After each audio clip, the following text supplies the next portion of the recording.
Hello दोस्तों, आज के क्लास में हम लोग यूपी डीएलएड सेकेंड सेमेस्टर के विज्ञान विषय के 2017 के क्वेश्चन पेपर को पढ़ेंगे। पिछले क्लासों में हम लोगों ने 2023 से 2019 तक के क्वेश्चन पेपर को पढ़ लिया था और 2018 में कोई पेपर नहीं हुआ था क्योंकि 2018 में सेशन लेट चल रहा था बीटीसी का। 2019 में एग्जाम होना था, उस समय कोरोना चल रहा था, तो इसीलिए 2018 में पेपर नहीं हुआ। तो 2017 का हम लोग पढ़ रहे हैं और इसके पहले का जो क्लास आपको देखना है तो नीचे डिस्क्रिप्शन में उस पर लिंक दिया हुआ है, उस पर क्लिक करके आप देख सकते हैं। इसके अलावा आप सेकेंड सेमेस्टर के सभी सब्जेक्ट के प्रीवियस ईयर 2023 से 2016 तक के प्लेलिस्ट का लिंक नीचे डिस्क्रिप्शन में दिया हुआ है, उस पर क्लिक करके आप प्रीवियस ईयर देख सकते हैं। और राजन सीरीज के भी सभी सब्जेक्ट का लिंक अलग अलग दिया हुआ है, उस पर क्लिक करके आप राजन सीरीज भी देख सकते हैं। तो आइए आज का क्लास शुरू करते हैं। सबसे पहले बहुविकल्पी प्रश्न है। बहुविकल्पी प्रश्न का पहला प्रश्न है, निम्नलिखित में से चूना पत्थर का रासायनिक सूत्र है। ऑप्शन ए है Na2CO3, बी है CaOH2, सी है CaO और डी है CaCO3। तो इसका ऑप्शन डी सही आंसर है, CaCO3। CaCO3 का रासायनिक नाम है कैल्शियम कार्बोनेट और इसी को चूना पत्थर कहते हैं। ऑप्शन ए में दिया है Na2CO3। Na2CO3 का रासायनिक नाम होता है सोडियम कार्बोनेट और इसको धावन सोडा कहते हैं। और बी है CaOH2, इसका रासायनिक नाम है कैल्शियम हाइड्रोक्साइड और इसको बूझा चूना कहते हैं। और सी है CaO, इसका रासायनिक नाम कैल्शियम ऑक्साइड है और इसको कली चूना कहते हैं। ये सब आप याद रखेंगे क्योंकि इसमें चूना पत्थर पूछा है ना, तो अगली बार ये इन तीनों में से कोई भी पूछ सकता है। और ये सेम प्रश्न रिपीटेड प्रश्न है, ये 2023 का 5वां बहुविकल्पी प्रश्न है। 2023 में ये प्रश्न पूछा हुआ है। इसके बाद अगला प्रश्न क्या दूसरा, सोलर सेल में मुख्य रूप से ऊर्जा का रूपांतरण होता है। ऑप्शन ए है प्रकाश ऊर्जा का विद्युत ऊर्जा में, बी है प्रकाश ऊर्जा का रासायनिक ऊर्जा में, सी है रासायनिक ऊर्जा का प्रकाश ऊर्जा में और डी है ऊष्मीय ऊर्जा का प्रकाश ऊर्जा में। तो सोलर सेल द्वारा प्रकाश ऊर्जा का यूज करके विद्युत ऊर्जा प्राप्त किया जाता है। तो इसका ऑप्शन ए में दिया है ना, प्रकाश ऊर्जा का विद्युत ऊर्जा में, इसका ऑप्शन ए सही आंसर होगा। इसके बाद है प्रश्न क्या तीसरा, पेलाग्रा रोग निम्नलिखित में से किस विटामिन की कमी से होता है। ऑप्शन ए है विटामिन ए, बी है विटामिन सी है विटामिन सी और डी है विटामिन डी। तो तीसरे का ऑप्शन बी सही आंसर है, विटामिन बी। विटामिन बी की कमी से पेलाग्रा रोग हो जाता है। इसके बाद है प्रश्न क्या चार, जड़ों द्वारा वर्धी प्रजनन होता है। ऑप्शन ए है आलू में, बी है शकरकंद में और सी है अदरक में और डी है गन्ना में। तो इसका ऑप्शन बी सही आंसर है, शकरकंद में। वर्धी प्रजनन किसे कहते हैं, यहाँ पे दिया है ना वर्धी प्रजनन शब्द। वर्धी यानी बीज के अलावा पौधे के किसी भाग से नए पौधे का होना, यानी नए पौधों का विकास क्या कहलाता है, वर्धी प्रजनन कहलाता है। यानी बीज के अलावा किसी भी अन्य भाग से पौधे के प्रजनन को वर्धी प्रजनन कहते हैं। तो यहाँ पे जड़ों के द्वारा जब होगा ना, तो ये बीज तो है नहीं, जड़ तो उसका एक भाग है, तो ये वर्धी प्रजनन कहलाएगा। और ये शकरकंद में होता है। शकरकंद में डायरेक्ट शकरकंद उसका जो जड़ होता है, शकरकंद का जड़ को ही और जो मिट्टी में उसका बुआई कर देते हैं तो वो फिर नया पौधा बन जाता है। यानी जड़ के द्वारा शकरकंद में वर्धी प्रजनन होता है। इसके बाद है प्रश्न क्या पाँच, वह उत्तोलक जिसमें आलम्ब एवं आयास के मध्य भार होता है। ऑप्शन ए है हैंडपंप, बी है चाकू, सी है ट्राली और डी है फावड़ा। तो इसका ऑप्शन सी सही आंसर है, ट्राली। ट्राली में जो होता है आलम्ब और आयास के मध्य भार होता है। ट्राली का अर्थ है जो कूड़ा ढोने वाला जो ट्राली होता है ना, उसका फिगर मैं बनाता हूँ, ऐसे होता है ये, और ये शुरू में पहिया लगा रहता है और ये दोनों हैंडल होता है पकड़ने वाला। तो ये आयास हो गया और ये आलम्ब हो गया नीचे वाला दोनों पहिया, और बीच में भार हो गया। जब बीच में भार होता है तो वो द्वितीय प्रकार का उत्तोलक होता है, ये कूड़ा ढोने वाली ट्राली होती है। इसका ऑप्शन सी सही आंसर होगा। इसके बाद अगला प्रश्न संख्या 6, जो कि अति लघुत्तरी का पहला प्रश्न है, सौर मंडल में सूर्य के सबसे नज़दीक स्थित ग्रह का नाम लिखिए। तो उत्तर लिखेंगे इसका, सौर मंडल में सूर्य के सबसे नज़दीक स्थित ग्रह बुध है। बुध सौर मंडल का सबसे छोटा ग्रह है और इसका कोई उपग्रह नहीं है। साथ में इसको भी आप ध्यान में रखेंगे, सबसे नज़दीक भी ग्रह बुध है और सबसे छोटा ग्रह भी बुध ही है। प्रश्न संख्या 7 है, मानव की खोपड़ी में उपस्थित हड्डियों की कुल संख्या कितनी है लिखिए। उत्तर, मानव की खोपड़ी में उपस्थित हड्डियों की कुल संख्या 22 है। हड्डियों में 8 कपाल की हड्डियाँ और 14 चेहरे की हड्डियाँ शामिल होती हैं। यानी इन 22 में 8 कपाल की हड्डियाँ होती हैं और 14 चेहरे की हड्डियाँ होती हैं, और ये 8-14 मिलकर 22 हो जाते हैं। इसके बाद है प्रश्न संख्या 8, कीटों में वर्ज्य पदार्थों का निष्कासन किस उत्सर्जी अंग द्वारा होता है। वर्ज्य पदार्थ का अर्थ हुआ कि अपशिष्ट पदार्थ। तो इसका उत्तर लिखेंगे, कीटों में वर्ज्य पदार्थ का निष्कासन मैलपिगियन यानी निसर्ग नलिकाएं ही प्रमुख उत्सर्जी अंग है, यानी निसर्ग नलिकाओं द्वारा होता है। प्रश्न संख्या 9 है, किसी एक अम्ल एवं एक क्षार का रासायनिक सूत्र लिखिए। तो उत्तर लिखेंगे, इसका अम्ल का नाम सल्फ्यूरिक एसिड हो जाएगा H2SO4, इसका जो रासायनिक सूत्र H2SO4 हो जाएगा, और क्षार का सोडियम हाइड्रोक्साइड हो जाएगा NaOH, इसका रासायनिक सूत्र होता है। इसके बाद है प्रश्न संख्या 10, Fa2O3 में लोहे की संयोजकता कितनी है। तो इसका जो उत्तर है, Fa2O3 में लोहे की संयोजकता 3 है, जबकि ऑक्सीजन की संयोजकता 2 है। Fe2 लिखा हुआ है ना, Fe2O3, तो जो O के नीचे होगा वो Fe का संयोजकता होगा, और जो Fe के नीचे होगा 2, ये ऑक्सीजन का संयोजकता होगा। क्योंकि जब ये संयोजकता में ये संबंध होता है, ये ऐसे आप लिख लेंगे Fe और O, और Fe के नीचे क्या है, 2 है, और O के नीचे 3 है, और क्रॉस में ऐसे देखेंगे आप, तिरिया गुणा कर देंगे, यानी Fe का हो जाएगा ये 3, और 2 का हो जाए ऑक्सीजन का हो जाएगा 2, और 2 ये माइनस में होगा, ये +3 होगा Fe का, और जो यहाँ पे +3 लिख देंगे तो आप और अच्छा ये आंसर हो जाएगा। तो जो एक दूसरे का अपोजिट होते हैं उसके संयोजकता जो नीचे लिखा रहता है उससे आप संयोजकता लिख सकते हैं। इसके बाद है प्रश्न संख्या 11, उष्मा के संचरण की किस विधि द्वारा जल गर्म होता है, लिखिए। तो उत्तर लिखेंगे इसका, उष्मा के संचरण की सम्मोहन विधि द्वारा जल गर्म होता है। सम्मोहन में द्रव के गर्म अंश गतिशील होकर उष्मा अन्यत्र वहन करते हैं। इस विधि का उपयोग पानी को गर्म करने के लिए किया जाता है। तो यहाँ पे तो जल दिया है ना, जल को गर्म करने के लिए कौन सा विधि प्रयोग में लाया जाता है, जल नहीं और जो कोई भी द्रव देगा, जैसे दूध भी देता तब भी यहाँ पे सम्मोहन, यानी जो द्रवों में जो ऊष्मा का संचरण होता है वो सम्मोहन विधि द्वारा होता है। और जो कोई ठोस पदार्थ देगा तो उसमें चालन होगा, ठोसों में चालन विधि द्वारा होता है, और गैसों में विकिरण विधि द्वारा ऊष्मा का संचरण होता है। अब देखिए तीनों क्या होता है, जो यहाँ पे सम्मोहन दिया है ना, सम्मोहन में यानी क्या होता है, इसका अर्थ नीचे वाला, जैसे यहाँ पे एग्जाम्पल के रूप में मैंने एक फिगर ऐड किया हुआ है कि केतली दिया हुआ है, इसमें नीचे से फ्लेम जल रहा है यानी आग जल रहा है।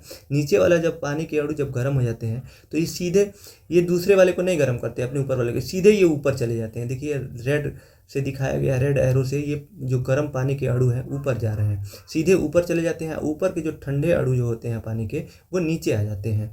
तो फिर से जब ये गर्म होते हैं तो ये ऊपर चले जाते हैं, उसके नीचे वाला लेयर का जो होता है वो नीचे आता है, और ये ऊपर चले, ऐसे ही जैसे जैसे गर्म होता जाता है ये ऊपर चला जाता है, ऊपर वाला नीचे आने लगता है, ऐसे करके पूरा पानी गर्म हो जाता है। और चालन में जैसे एक लोहे की छड़ है, मान लीजिए ये लोहे की छड़ है, आप यहाँ पे इसको आग से गर्म कर रहे हैं तो ये गर्म होगा, ये अपने बगल वाले परमाणु को गर्म करेगा, अणु को गर्म करेगा, फिर वो अपने बगल वाले को अपने गर्म, यानी ये क्रमशः एक दूसरे के संपर्क में आते हुए क्रमशः ऊष्मा ऐसे आगे बढ़ती है। लेकिन पानी में ऐसे इसके अपोजिट होता है कि सीधे नीचे का गर्म होता है, ये ऊपर चला जाता है, ऊपर का नीचे आ जाता है। तो ये इसको संवहन कहते हैं, इसको चालन कहते हैं। और जो गैसों में जो ऊष्मा होती है वो विकिरण के द्वारा होती है, उसमें माध्यम की आवश्यकता नहीं होती, डायरेक्ट आ जाती है। तो ये होता है संवहन। इसके बाद है, ये मैंने फिगर केवल समझाने के लिए ऐड किया है, यहाँ पे ये अति लघुत्तरी का प्रश्न है 11वां, केवल आप इसमें लिखना था सम्मोहन विधि, केवल आप सम्मोहन लिख देते तो आपको 1 नंबर मिल जाएगा, बाकी आपको ये फिगर बनाने की आवश्यकता नहीं है। इसके बाद है लघुत्तरी प्रश्न। लघुत्तरी प्रश्न का पहला प्रश्न है प्रश्न संख्या 12, धातुएं ऑक्सीजन से अभिक्रिया करके क्या बनाती हैं, लिटमस पत्र द्वारा कैसे पहचानेंगे कि अम्लीय ऑक्साइड है या भास्मिक ऑक्साइड। भास्मिक ऑक्साइड को क्षारीय ऑक्साइड कहते हैं, यानी पहचानना है कि अम्लीय ऑक्साइड और क्षारीय ऑक्साइड को आप कैसे पहचानेंगे, लिटमस पेपर द्वारा। रासायनिक अभिक्रिया भी लिखना है, यानी पहले धातुएं ऑक्सीजन से क्रिया करके क्या बनाती हैं ये बताना है, फिर लिटमस पेपर से आपसे कैसे पहचानेंगे कि वो अम्लीय ऑक्साइड है कि क्षारीय ऑक्साइड है। तो इसका जो उत्तर दिया हुआ है, धातुएं जब ऑक्सीजन के साथ अपक्रिया करती हैं तो ये धात्विक ऑक्साइड बनाती हैं, यानी मेटालिक ऑक्साइड बनाती हैं। धात्विक ऑक्साइड और आमतौर पर क्षारीय होते हैं। उदाहरण के लिए यहाँ पे ऑक्सीजन के साथ क्रिया किया हुआ है Mg का, यानी 2 लिखा हुआ है ना ये इसके पहले, तो ये समीकरण को बैलेंस करने के लिए लिखा गया है, यानी इक्वेशन को बैलेंस करने के लिए 2 लिखा गया है। यानी मैग्नीशियम का जब ऑक्सीजन के साथ क्रिया कराए हैं तो MgO यानी मैग्नीशियम ऑक्साइड बना है। तो यही तो यहाँ लिखा हुआ था कि धातुएं जब ऑक्सीजन के साथ क्रिया करती हैं तो जो भी धातु होगा उसका ऑक्साइड बनाएगा, तो ऑक्साइड बना दिया।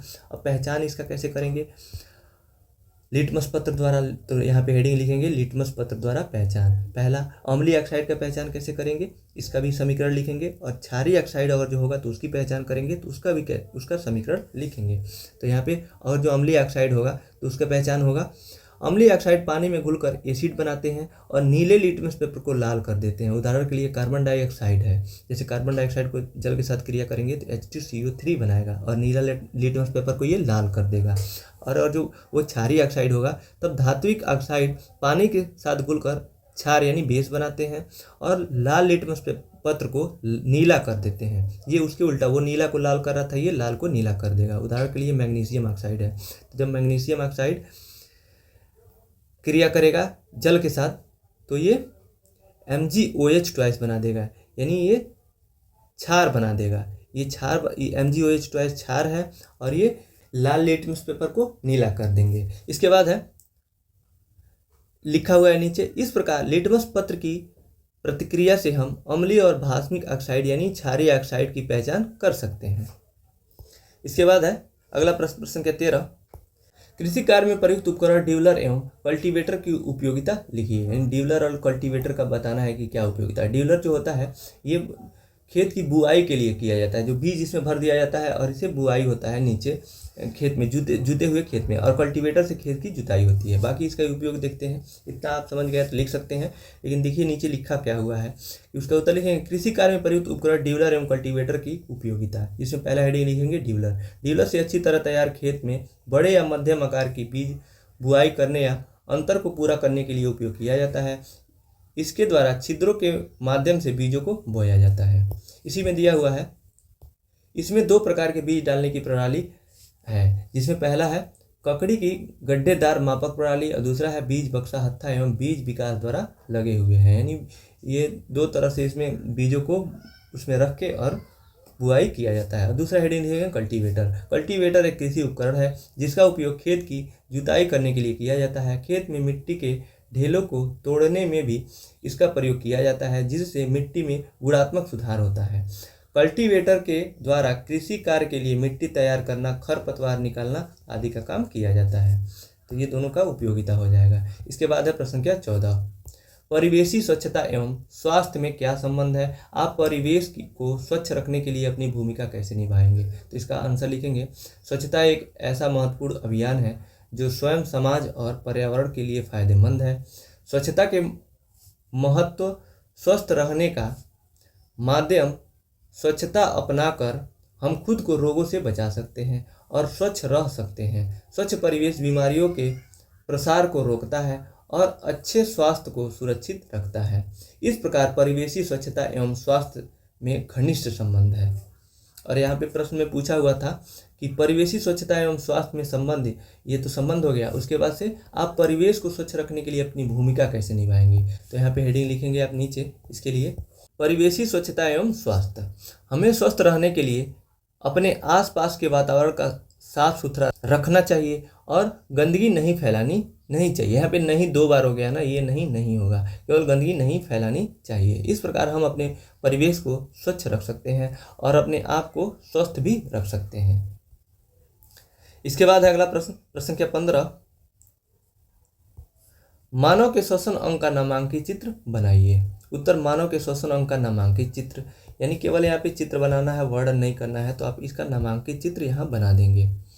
नामांकित चित्र में आप ऐसे बना लेंगे, जो ऊपर वाला भाग होता है सबसे पहले जहाँ नाक से सांस लेते हैं तो ये वाला भाग नासिका कहलाता है। उसके नीचे वाला भाग जो ये गला होता है इसमें ग्रसनी कहलाता है। उसके बाद ये लैरिंग्स होता है, जो गले के पास यहाँ जो उभरा हुआ भाग होता है ना, बाहर निकला हुआ, इसी को लैरिंग्स कहते हैं। इसके बाद जो हवा श्वास नली में जाती है, उसके बाद का जो ये भाग पूरा ब्लैक में दिख रहा है, ब्लैक नहीं होता है, वैसे ये होता है गुलाबी रंग का फेफड़ा, लेकिन यहाँ पे ब्लैक एंड वाइट में बनाया है तो ब्लैक कलर का जो पूरा दिखाया है यही है फेफड़ा। ये 2 होते हैं, एक इधर है और एक इधर है। उसमें जो फेफड़े में ये जब 2 बराबर भागों में बटा हुआ है, ये नली जब हवा आ रही है मुख से, तो इसको जो मोटा वाला जो ये नली है इसी को श्वसनी कहते हैं। ये जब आगे जाके छोटी छोटी शाखाओं में बटा हुआ है इसी को श्वसनिका कहते हैं। इन सबको आप किसको क्या कहते हैं 1-2 बार बना के इसका प्रैक्टिस कर लेंगे। इसके बाद अगला प्रश्न संख्या 16, हम ऊर्जा का अपव्यय कहाँ कहाँ करते हैं? अपव्यय का अर्थ होता है खर्च, जो भी हम भोजन करते हैं, हमारे अंदर जो ऊर्जा निहित होता है, उसका खर्च कहाँ कहाँ करते हैं। ऊर्जा को संरक्षित करने के विभिन्न तरीके बताना है। खर्च कहाँ कहाँ करते हैं ये बताना है, फिर उसको सुरक्षित कैसे रख सकते हैं इसको बताना है। तो इसका उत्तर लिखेंगे, ऊर्जा का पहले हेडिंग लिखेंगे ऊर्जा का अपव्यय। लगभग सभी भौतिक और रासायनिक परिवर्तन के दौरान ऊर्जा का क्षय होता है। किसी भी व्यक्ति को कार्यशील रहने के लिए ऊर्जा की आवश्यकता होती है। मानव के विभिन्न आवश्यकताओं जैसे कपड़ा, मकान, सड़क, भोजन, जल, वायु, परिवहन, संचार, सूचना प्रसारण एवं अन्य मानव संसाधन के निर्माण के लिए ऊर्जा की आवश्यकता होती है। ऊर्जा से ही मानव कार्य करने योग्य बनता है एवं सक्रिय रहता है। ये सब ऊर्जा का अपव्यय हो जाएगा, यानी ऊर्जा का खर्च कहाँ कहाँ होता है ये हो गया। उसके बाद पूछा था ऊर्जा का संरक्षण, तो हेडिंग लिखेंगे ऊर्जा का संरक्षण के तरीके। पहला है बहुत आवश्यक होने पर ही मोटरसाइकिल, स्कूटी, कार का प्रयोग करें। दूसरा है आवश्यकता ने नहीं होगा न होगा, न होने पर विद्युत उपकरण, ये जो उपकरण है ना यहाँ ना होके यहाँ पे होगा, ये मिस यहाँ पे गलत टाइपिंग हो गया है, यहाँ पे रहेगा। विद्युत उपकरण पंखा, बल्ब, रेफ्रिजरेटर, फ्रिज आदि को बंद रखें, यानी आवश्यकता नहीं होने पर इन सबको जो विद्युत उपकरण है उसको बंद रखना है। और तीसरा है रख करके ऊर्जा का संरक्षण कर सकते हैं। तीसरा है सामान्य बल्बों के स्थान पे एलईडी का उपयोग करके ऊर्जा का बचत किया जा सकता है कि एलईडी कम जो विद्युत लेता है। उसके बाद है चौथा है यदि संभव हो सके तो सोलर कुकर, सोलर लालटेन, सोलर पंप का उपयोग करें। और चौथा है जहाँ तक संभव हो सके पैदल चलें या साइकिल का प्रयोग करें, जिससे ईंधन को बचाया जा सकता है। इसके बाद अगला प्रश्न के 17, हमारे प्रतिदिन के भोजन में पोषक तत्वों की कमी से होने वाले किसी एक रोग का नाम, लक्षण तथा उससे बचने के उपाय लिखना है। यानी डिफिशियंसी के यानी कमी के वजह से, हमारे किसी भी पोषक तत्व की कमी की वजह से उसका रोग का नाम लिखना है, उसका लक्षण बताना है और उसको बचने के उपाय बताना है। तो इसका उत्तर लिखेंगे पोषक तत्वों की कमी से होने वाले रोग। कार्बोहाइड्रेट की कमी से सुस्ती एवं कमजोरी हो सकती है। प्रोटीन की कमी से एनीमिया हो सकता है, एनीमिया में रक्त की कमी होती है। और तीसरा विटामिन की कमी से शरीर की प्रतिरोधक क्षमता जैसे कैंसर संक्रमण। विटामिन की कमी से एक मुख्य रोग रतौंधी है, यानी कैंसर संक्रमण भी होता है। विटामिन की कमी से एक मुख्य रोग रतौंधी है। रतौंधी के बारे में हम लोग बताएंगे इसका लक्षण और उपाय। तो नीचे हेडिंग लिखेंगे, एक ही रोग के बारे में पूछा था तो रतौंधी को आप सेलेक्ट कर लीजिए। रतौंधी के बारे में हम लोग यहाँ पढ़ेंगे। इसके रतौंधी के लक्षण लिखेंगे। पहला है सर दर्द हो सकता है रतौंधी जब आपको हो तो। दूसरा आंखों में दर्द होगा। तीसरा हो धुंधली दृष्टि हो जाएगी, यानी को कम दिखाई देगा, धुंधला दिखाई देगा। और चौथा दूर की चीज़ों में देखने में परेशानी होगी। और पांचवा होगा रात के समय गाड़ी चलाने में दिक्कत, यानी गाड़ी चलाने में शारीरिक कोई दिक्कत नहीं होगा, गाड़ी चलाने में यानी दृष्टि आपको कमज़ोर होगी, आगे दिखाई नहीं देगा रात में। तो ये लक्षण हो जाएंगे। और उसके बाद से लक्षण के इसके बचने के उपाय बताना था, तो रतौंधी से बचने के उपाय इसका हेडिंग लिखेंगे। इसमें लिखेंगे खून में शुगर की जाँच लगातार कराते रहें। दूसरा है अपने खुराक में पोषक तत्व को बढ़ाएं, खासकर जिंक और विटामिन ए वाले, क्योंकि विटामिन ए की कमी से ही होता है, तो विटामिन ए वाले पोषक तत्व लें। तीसरा है फल में शकरकंद, सीताफल, आम, पपीता, जामुन लगातार खाएं। चौथा है धूप में निकलने से पूर्व चश्मे का प्रयोग करें। और पांचवा है दूर दृष्टि एवं निकट दृष्टि दोष का जाँच कराते रहें, यानी अपने आँखों का भी जाँच कराते रहें। हो सकता है कि कुछ आंखों में प्रॉब्लम हो। इसके बाद अगला प्रश्न के 18, जो कि इस प्रश्न पत्र का अंतिम प्रश्न है, भूकंप आने के क्या क्या कारण है, भूकंप से बचने के उपाय एवं प्रबंधन के क्या क्या तरीके अपने स्तर से अपनाएंगे लिखिए। यानी भूकंप के कारण बताना है, इससे बचने के उपाय बताना है और इसके प्रबंधन के तरीके बताना है। 3 चीज़ें बतानी है इस प्रश्न में। तो पहले आप हेडिंग लिखेंगे भूकंप। भूकंप एक ऐसा प्राकृतिक आपदा है जो बिना किसी चेतावनी के घटती है। भूकंप भूगर्भिक हलचलों के कारण भूपटल तथा उसकी शैलों में संपीड़न एवं तनाव होने से शैलों में उथल पुथल होती है, जिससे भूकंप उत्पन्न होता है। इसके बाद यहाँ पे हेडिंग लिखेंगे आप भूकंप आने के कारण।